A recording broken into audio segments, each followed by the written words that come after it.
Good morning बच्चों, मैं doctor Lakshmi Tiwari, Hindi विभाग, मड़वारी कॉलेज, रांची।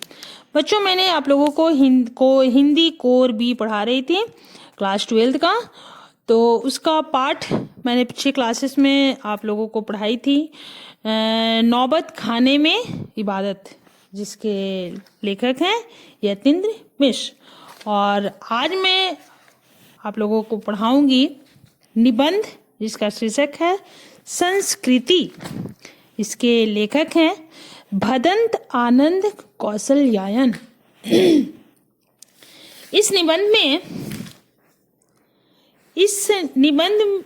में हमें सभ्यता और संस्कृति से जुड़े अनेक जटिल प्रश्नों से टकराने की प्रेरणा मिलता है।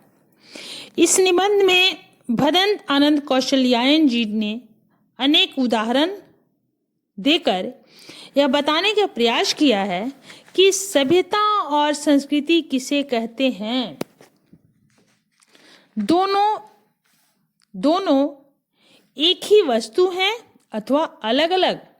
वे सभ्यता को संस्कृति का परिणाम मानते हुए कहते हैं कि मानव संस्कृति अविभाज्य वस्तु है। उन्हें संस्कृति का बंटवारा करने वाले लोगों पर आश्चर्य होता है और दुख भी। उनकी दृष्टि में जो मनुष्य के लिए कल्याणकारी नहीं है वह न सभ्यता है और न संस्कृति। तो बच्चों, इसको हम लोग आगे विस्तार से देखते हैं। इस निबंध में, यानी संस्कृति जो निबंध है, इसमें लेखक कहता है कि सभ्यता और संस्कृति दो ऐसे शब्द हैं जिनका उपयोग सबसे अधिक होता है, परंतु ये शब्द सबसे कम समझ में आते हैं। इन शब्दों के साथ जब अनेक विशेषण लग जाते हैं तब इनका थोड़ा बहुत अर्थ समझ में आ जाता है।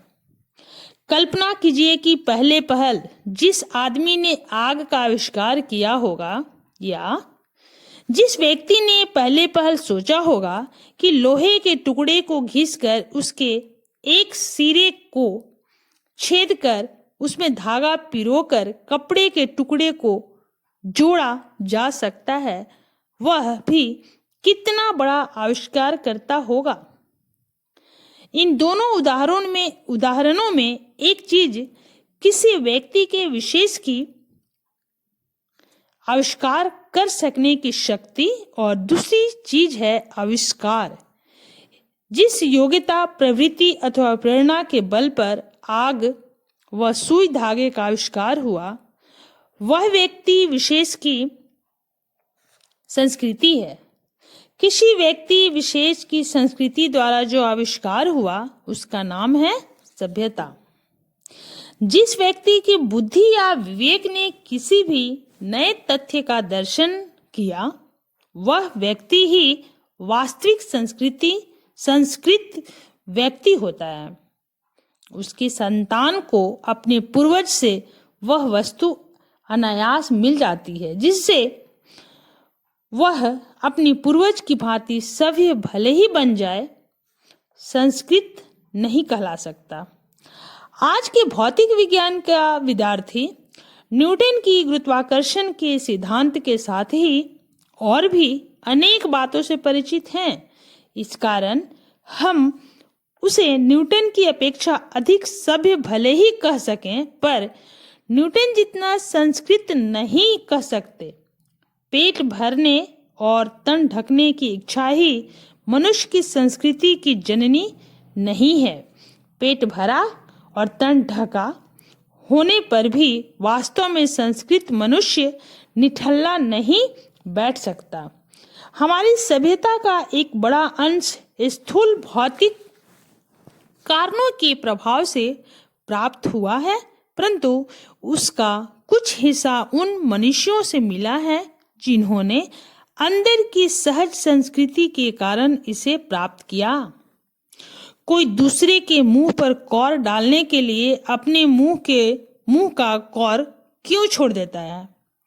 माता अपने रोगी बच्चों को गोद में लिए सारी रात क्यों बैठ जाती है?